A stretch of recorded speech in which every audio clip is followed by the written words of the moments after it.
Bismillahirrahmanirrahim. Assalamualaikum warahmatullahi wabarakatuh. Alhamdulillahirrabbilalamin. Wassalatu wassalamu ala sayyidina Muhammadin wa ala alihi wa sahbihi ajma'in, amma ba'du. Apa kabar anak-anakku sekalian? Semoga kabar kalian di rumah baik-baik saja dan selalu mendapatkan lindungan dari Allah Subhanahu wa taala. Kita berjumpa lagi dalam materi pendidikan agama Islam kelas 11. Pada hari ini kita sudah masuk bab 3, yaitu tentang kepedulian umat Islam terhadap jenazah atau tentang tata cara pengurusan jenazah. Namun sebelum materi kita mulai, seperti biasa saya ingatkan untuk mengisi daftar hadir di kolom komentar dan mengikuti pembelajaran ini dari awal sampai akhir. Setelah kalian mengikuti pembelajaran ini, kalian berikan kesimpulan di kolom komentar. Dan bagi kalian yang memerlukan buku pendidikan agama Islam kelas 11 semester 1 dan 2, kalian bisa download di kolom deskripsi. Materi pada hari ini juga saya sudah taruh di kolom deskripsi. Seperti biasa, sebelum materi kita mulai, mari kita sama-sama berdoa. Semoga apa yang kita pelajari pada hari ini mendapatkan ilmu yang bermanfaat, baik di dunia maupun di akhirat. Kita berdoa dengan membaca surat Al-Fatihah. Kalian di rumah mengikuti bacaan surat Al-Fatihah. Al-Fatihah. A'udzu billahi minasy syaithanir rajim.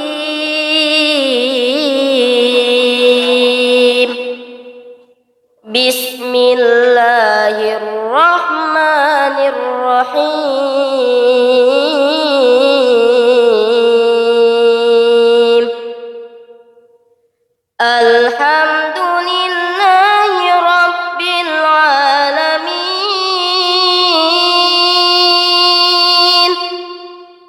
Ar-Rahmanir Rahim.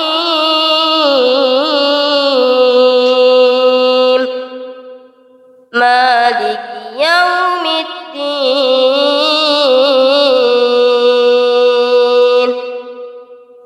Iyyaka na'budu wa iyyaka nasta'in.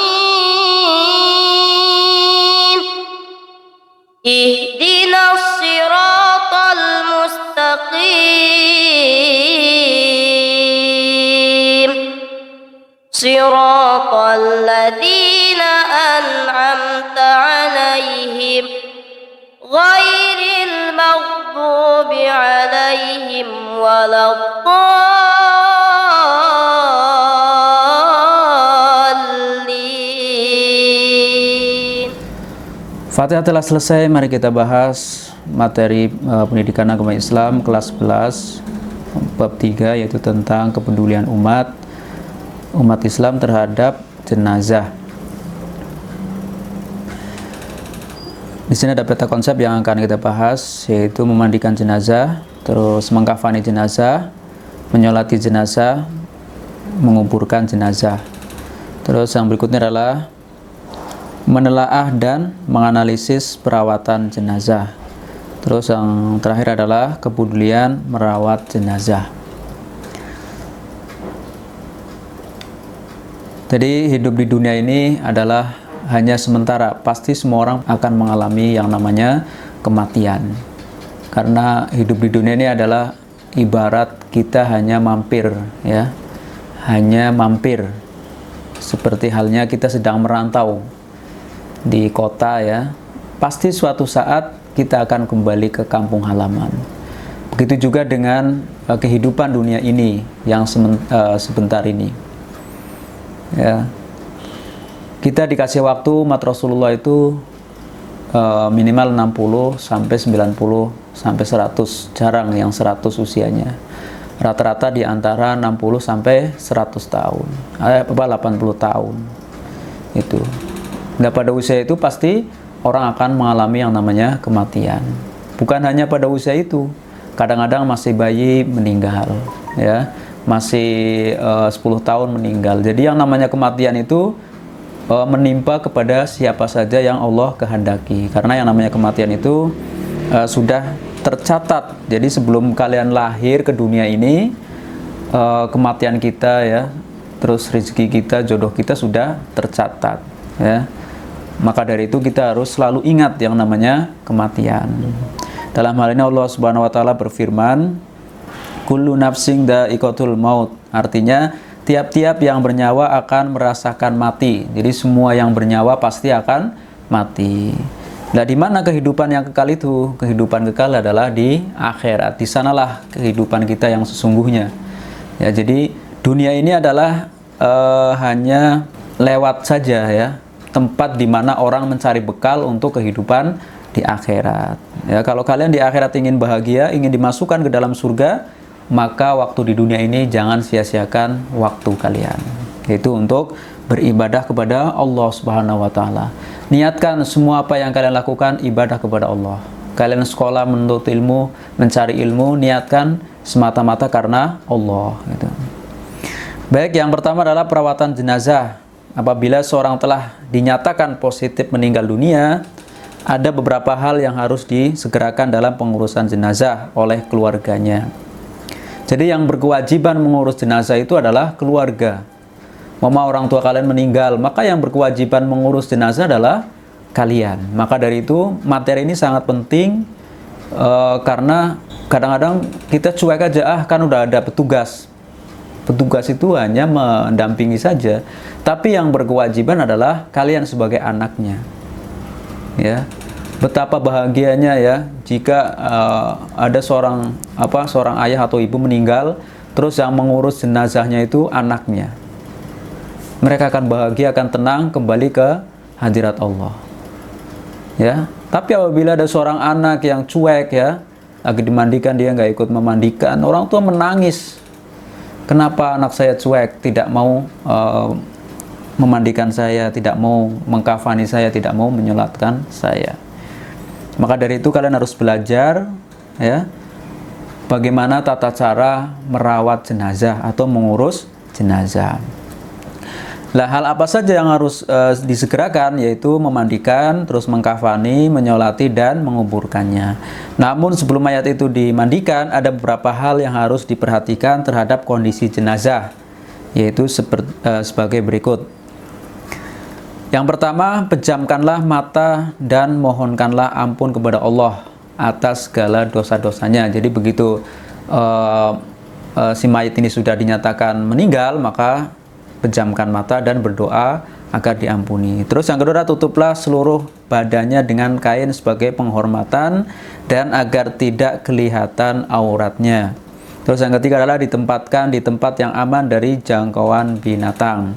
Terus yang keempat adalah bagi keluarga dan sahabat-sahabat dekatnya tidak dilarang mencium si mayat ya.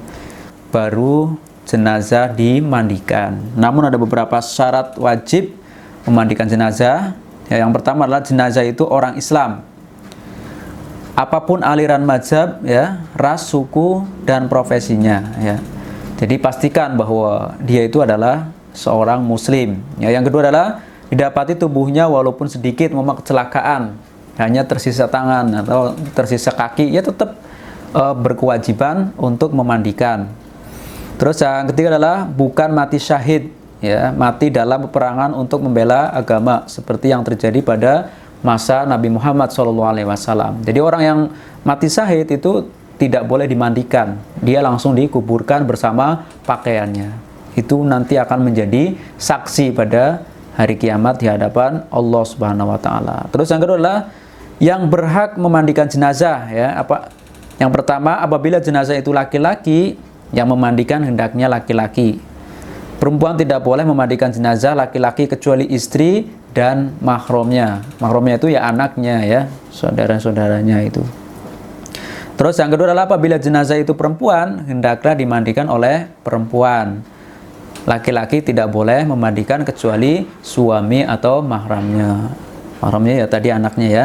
Terus yang ketiga, apabila jenazah itu seorang istri, sementara suami dan mahramnya ada semua, suami lebih berhak untuk memandikan istrinya. Jadi istrinya meninggal duluan, maka suaminya lah yang berhak memandikan. Terus yang keempat adalah apabila jenazah itu seorang suami ya, sementara istri dan mahramnya ada, istri lebih berhak untuk memandikan suaminya itu. Terus yang berikutnya adalah kalau mayat anak laki-laki masih kecil ya, ini catatan.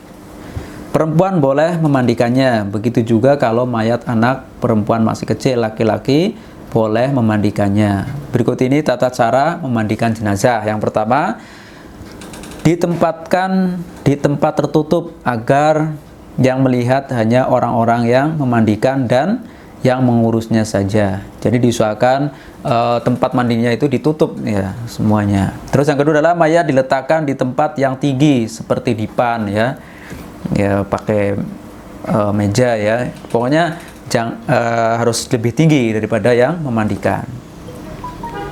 Terus yang berikutnya adalah dipakaikan kain busana seperti sarung agar auratnya tidak terbuka. Yang berikutnya, mayat didudukan atau disandarkan pada sesuatu, lantas disapu perutnya. Jadi dipijit-pijit perutnya agar kotorannya itu keluar, karena mayat kan tempat buang airnya itu udah loss ya istilahnya ya. Maka di kotorannya itu harus dibersihkan semuanya agar nanti ketika diangkat tidak keluar. Itu didirikan aja disandarkan gini, itu udah keluar dengan sendirinya ya, karena tuburnya itu sudah tidak berfungsi lagi gitu. Terus dianjurkan mengenakan sarung tangan. Dalam hal ini boleh memakai wangi-wangian agar tidak terganggu bau kotoran si mayat. Terus yang berikutnya adalah setelah itu hendaklah mengganti sarung tangan untuk membersihkan mulut dan gigi si mayat. Terus yang berikutnya adalah membersihkan semua kotoran dan najis. Si mayat ini ada kotoran, ada najisnya, maka harus dibersihkan. Terus mewudukan, setelah itu membasuh seluruh badan. Jadi setelah mandi itu selesai, mayat diwudukan. Terus disunahkan membasuh 3-5 kali. Lalu air untuk memandikan mayat sebaiknya dingin, kecuali udara sangat dingin atau terdapat kotoran yang sulit dihilangkan, boleh menggunakan air hangat ya. Lalu yang berikutnya, yang kecil adalah mengkafani jenazah ya. Pembelian kain kafan diambilkan dari uang si mayat sendiri ya. Apabila tidak ada orang yang selama ini menghidupinya yang membelikan kain kafan ya, atau yang membeli kain kafan itu adalah ahli waris ya, kalau si mayat ini tidak meninggalkan apa-apa. Nah, kain kafan yang paling sedikit adalah 1 lapis, tapi sebaiknya 3 lapis bagi mayat laki-laki dan 5 lapis bagi mayat perempuan. Setiap 1 lapis diantaranya merupakan kain basahan ya. Dalam hal ini Abu Salamah radhiyallahu menceritakan bahwa ia pernah bertanya kepada Aisyah radhiyallahu an, berapa lapiskah kain kafan Rasulullah SAW? Lalu Aisyah menjawab, 3 lapis kain putih ya. Hadis riwayat Muslim. Yang berikutnya adalah cara membungkusnya. Adalah hamparkan kain kafan helai demi helai dengan menaburkan kapur barus pada tiap lapisan ya. Kemudian si mayat diletakkan di atasnya, kedua tangan dilipat di atas dada dengan tangan kanan di atas tangan kiri ya, seperti orang sholat. Terus mengkafaninya pun tidak boleh asal-asalan. Dalam hal ini Rasulullah SAW bersabda yang artinya, apabila kalian mengkafani mayat saudara kalian, kafanilah sebaik-baiknya. Hadis riwayat Muslim dari Jabir Abdullah radhiyallahu an. Terus yang setelah dikafani, lalu yang berikutnya adalah menyolati jenazah. Orang yang meninggal dunia dalam keadaan Islam berhak untuk disolatkan. Sabda Rasulullah SAW, solatkanlah orang-orang yang telah mati. Hadis riwayat Ibnu Majah. Solatkanlah oleh orang-orang yang mengucapkan la ilaha illallah ya. Hadis riwayat Daruqutni ya. Dengan demikian jelaslah bahwa orang yang berhak disolati ialah orang yang meninggal dunia dalam keadaan beriman kepada Allah Subhanahu wa taala. Adapun orang yang telah murtad dilarang untuk disolatkan. Yang selanjutnya adalah untuk bisa disolati, keadaan si mayat haruslah yang pertama suci, baik suci badan, tempat, dan pakaian ya. Tadi di kafani sudah beres semua, sudah suci semua, sudah diwudui ya. ya, baru disolatkan. Terus yang kedua adalah sudah dimandikan dan dikafani. Yang ketiga, jenazah sudah berada di depan orang yang menyolatkan atau sebelah kiblat. Lalu tata caranya bagaimana? Yang pertama adalah jenazah diletakkan paling muka. Apabila mayat laki-laki, hendaknya imam berdiri menghadap dekat kepala mayit, ya. Jika mayat wanita, maka imam menghadap dekat perutnya, ya. Jadi kalau laki-laki lurus dengan kepala, kalau perempuan lurus dengan perut. Yang kedua, letak imam paling muka diikuti oleh para makmum. Jika yang menyolati sedikit, usahakan dibuat 3 baris atau shaf, ya. Yang ketiga, mula-mula semua jamaah berdiri dengan berniat melakukan sholat jenazah dengan niat 4 takbir. Niatnya adalah sebagai berikut: sholli ala hadal mayyiti atau hadihil mayyitati. Kalau laki-laki jenazahnya adalah hadal mayyiti. Kalau perempuan hadihil mayyitati. Arba'a takbiratin fardul kifayati makmuman lillahi ta'ala. Setelah niat kemudian takbir, ya. Terus yang keempat adalah kemudian takbiratul ihram yang pertama. Dan setelah takbir pertama itu selanjutnya membaca surat Al-Fatihah, ya. Takbir pertama adalah membaca surat Al-Fatihah. Terus takbir yang kedua, dan setelah itu membaca sholawat Allahumma sholli ala Muhammad wa ala ali Muhammad. Itu sekurang-kurangnya, ya. Kalian boleh menambahkan sholawat pada tahiyat akhir, ya. Allahumma sholli ala sayyidina Muhammad wa ala ali sayyidina Muhammad kama sholaita ala sayyidina Ibrahim wa ala ali sayyidina Ibrahim, ya, dan selanjutnya itu, ya. Terus yang berikutnya adalah takbir yang ketiga, kemudian membaca doa untuk jenazah. Bacaan doanya adalah sebagai berikut: Allahumma gfir lahu kalau laki-laki, kalau perempuan adalah Allahumma gfir laha, ya. Warhamhu kalau laki-laki, kalau perempuan warhamha, wa'afihi wa'fu anha. Kalau itu kalau perempuan. Pokoknya kalau laki-laki itu wa'afihi, ya. Kalau perempuan ha. Tinggal hanya diganti, kalau perempuan itu ha itu. Terus yang berikutnya adalah takbir yang keempat, dilanjutkan dengan membaca doa berikut: Allahumma la tahrimna ajrahu kalau laki-laki, kalau perempuan ha, wala taftina ba'dahu waghfir lana walahu. Terus yang berikutnya adalah membaca salam sambil menoleh ke kanan dan ke kiri. Yang selanjutnya adalah menguburkan jenazah, ya. Yang pertama, Rasulullah SAW menganjurkan agar jenazah segera dikuburkan sesuai sabdanya. An Abi Hurairah radhiyallahu an Nabi sallallahu alaihi wasallam qala asri'u bil janazati. Artinya, dari Abu Hurairah radhiyallahu dari Nabi Muhammad sallallahu alaihi wasallam bersabda, segerakanlah menguburkan jenazah. Hadis riwayat Bukhari Muslim. Terus yang kedua adalah sebaiknya menguburkan jenazah pada siang hari, ya. Menguburkan mayat pada malam hari diperbolehkan apabila dalam keadaan terpaksa, seperti karena bau, ya, yang sangat menyengat meskipun sudah diberi wangian, atau karena sesuatu hal lain yang harus disegerakan untuk dikubur, ya. Jadi sebaiknya itu kalau menguburkan jenazah itu siang hari, ya. Ya malam boleh, gitu, tapi dalam keadaan darurat. Terus yang ketiga adalah anjuran meluaskan lubang kubur. Rasulullah SAW pernah mengantar jenazah sampai di kuburnya, lalu beliau duduk di tepi lubang kubur dan bersabda, luaskanlah pada bagian kepala dan luaskanlah juga pada bagian kakinya. Ada beberapa kurma baginya di surga. Hadis riwayat Ahmad dan Abu Daud. Terus yang berikutnya adalah boleh menguburkan 2-3 jenazah dalam satu liang kubur.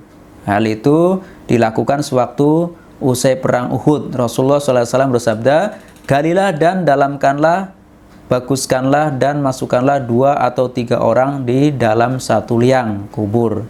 Dahulukanlah, masukkanlah lebih dulu orang yang paling banyak hafalan Al-Quran. Hadis riwayat Nasa'i dan Tirmizi dari Hisam bin Amir radhiyallahu an. Terus yang berikutnya adalah bacakan meletakkan mayat dalam kubur. Jadi ketika mayat diletakkan dalam kubur, maka berdoa. Apa doanya? Yaitu Bismillah wa ala millati Rasulillah. Artinya dengan nama Allah dan nama agama Rasulullah SAW. Terus dalam riwayat lain Rasulullah SAW membaca Bismillah wa ala millati Rasulillah wa ala sunnati Rasulillah. Jadi terserah mau pilih yang mana ya. Yang atas lebih simpel ya, Bismillah wa ala millati Rasulillah, ketika meletakkan mayat ke dalam liang kubur. Terus yang berikutnya adalah larangan memperindah kuburan. Ya, Jabir radhiyallahu an, sahabat Jabir radhiyallahu an menerangkan Rasulullah SAW melarang mengecat kuburan, duduk dan membuat bangunan di atasnya. Hadis riwayat Muslim. Jadi ketika kuburan itu dibangun, dimewahkan, itu tidak diperbolehkan kecuali para pahlawan ya yang punya jasa untuk mengenang, maka dibolehkan. Terus yang ketujuh adalah sebelum dikubur, ahli waris atau keluarga hendaklah bersedia menjadi pemimpin atau menyelesaikan atas hutang-hutang si mayat jika ada, baik dari harta yang ditinggalkannya atau dari sumbangan keluarganya. Nabi Muhammad SAW bersabda, diri orang mukmin itu tergantung tidak sampai ke hadirat Tuhan karena hutangnya, sampai dibayar dahulu hutangnya itu oleh keluarganya. Hadis riwayat Ahmad dan Tirmizi dari Abu Hurairah radhiyallahu an. Jadi ada seorang mayat, maka harus diselesaikan dulu hutang-hutangnya. Kalau masih punya hutang, maka Allah tidak akan menerima. Walaupun itu hanya Rp1.000, makanya harus hati-hati ya. Kalian jajan di kantin sekolah ya, ngambil gorengan 3, ngomongnya 2 ya, itu tidak diperbolehkan.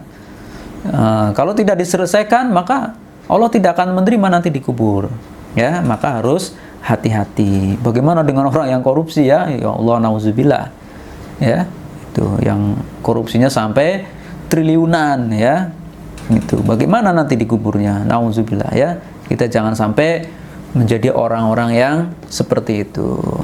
Semoga Allah menghindarkannya. Terus yang berikutnya adalah yang terakhir, takziah atau melayat ya. Kalau orang Indonesia itu dikenal melayat.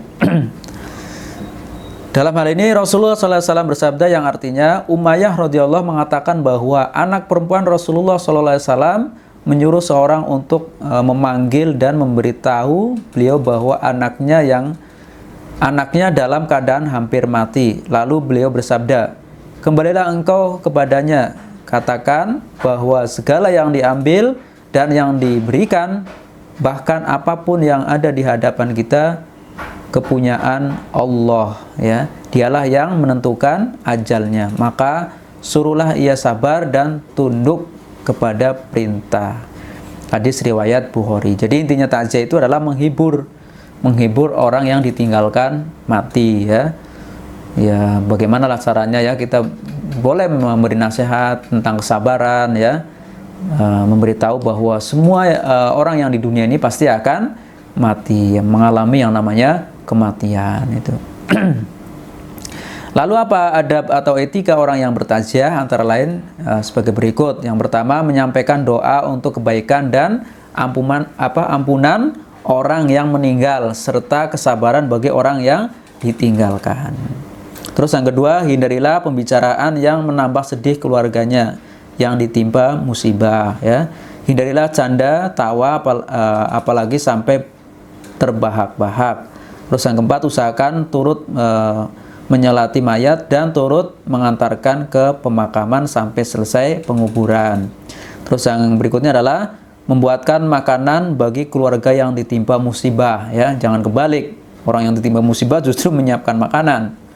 Itu tidak dianjurkan ya. Orang yang sedang duka ya tidak boleh ya. Maksudnya dia jangan, jadi tetangga-tetangganya lah yang menyiapkan makanan ya untuk para tamu itu. Jangan malah keluarga ya itu. Demikian diperintahkan Rasulullah SAW kepada keluarganya sewaktu keluarga Ja'far ditimpa kematian itu. Terus yang berikutnya adalah ziarah kubur ya. Ziarah kubur itu penting ya, karena tujuannya adalah untuk mengingat kematian, bahwa suatu saat pasti kita akan ke sana ya, ke kubur ya. Maka dengan adanya ziarah kubur, orang jadi ingat mati itu.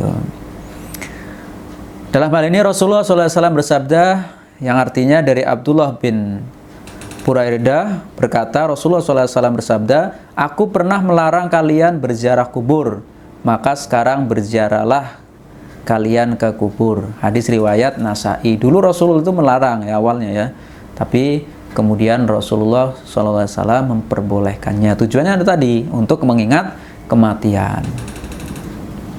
Di antara hikmah dari ziarah kubur ya, antara lain yang pertama mengingat kematian ya, terus dapat bersikap zuhud atau menjauhkan diri dari sifat keduniawiaan ya. Jadi orang kalau ziarah kubur itu ya pikirannya tidak dunia terus ya. Yakin bahwa dunia itu hanya sementara. Ya, dunia ini hanya sebentar. Yang kekal adalah di akhirat. Di sanalah kehidupan kita yang sesungguhnya. Terus yang ketiga adalah selalu ingin berbuat baik sebagai bekal kelak di dalam kubur dan hari akhirat. Terus yang keempat adalah mendoakan si mayat yang muslim agar diampuni dosanya dan diberi kesejahteraan di akhirat. Terus yang berikutnya adalah etika atau adab ziarah kubur. Yang pertama, ketika mau berziarah niatkan dengan ikhlas karena Allah Subhanahu wa taala, tunduk hati dan merasa diawasi oleh Allah. Yang kedua, sampai di pintu kuburan ucapkanlah salam sebagaimana yang dianjurkan oleh Rasulullah SAW. Apa salamnya? Yaitu assalamualaikum ya ahlal kubur fa inna insyaallahu bikum lahikun. Artinya, keselamatan semoga tetap bagimu wahai ahli kubur, dan insya Allah kami akan bertemu dengan kamu semua. Hadis riwayat Tirmidzi ya. Terus yang ketiga adalah tidak banyak bicara mengenai urusan dunia di atas kuburan. Jadi kalau kalian ziarah kubur jangan ngobrol, zikir, berdoa untuk si mayit ya. Terus yang keempat adalah berdoa untuk ampunan dan kesejahteraan si mayat di alam barzah dan akhirat kelak. Yang kelima, diusahakan tidak berjalan melangkahi kuburan atau menduduki nisan atau tanda kuburan. Jadi umpamanya kuburan, kalian tidak boleh melangkahi, maka lewat samping ya. Itu adab atau etika. Terus yang terakhir adalah menerapkan perilaku mulia. Yang pertama, segera mengunjungi keluarga yang terkena musibah, terus mendoakan mayat atau mengucapkan turut berduka kepada keluarga yang ditinggalkan. Itu sifat kalian ya. Apabila kalian mendengar ada teman kalian yang meninggal, maka segera ucapkanlah turut berduka atau innalillahi, semoga Allah ampuni dosa-dosanya, begitu ya. Terus yang kedua adalah membantu persiapan pengurusan jenazah seperti memandikan, mengkafani, terus menyolati dan penguburan ya. Apabila tetangga kalian ada yang meninggal, kalian harus ikut serta ya. Itu tadi memandikan, menyolati dan mengkafani. Terus yang ketiga adalah memberikan bantuan kepada keluarga korban untuk memperingan beban sesuai kemampuan kita. Jadi apabila kita takziah ya atau melayat, usahakan bawa uang. Kalau nggak ada ya berapapun ya, itu untuk mengurangi beban. Terus yang keempat adalah menghibur keluarga korban dengan ungkapan-ungkapan optimis dan nasihat tentang kesabaran dan ketabahan. Itulah materi pada hari ini. Semoga bermanfaat dan kalian bisa mengamalkan dalam kehidupan sehari-hari ya. Kalian harus belajar karena materi ini sangat penting. Nanti ketika ada keluarga kalian yang meninggal ya, kalian bisa memandikan, memandikan, mengkafani dan menyolatkan lalu menguburkan. Untuk praktek kalian bisa lihat linknya di kolom deskripsi. Nanti saya akan taruh di situ ya, untuk lebih memahami tentang bagaimana tata cara memandikan, mengkafani dan menyolatkan.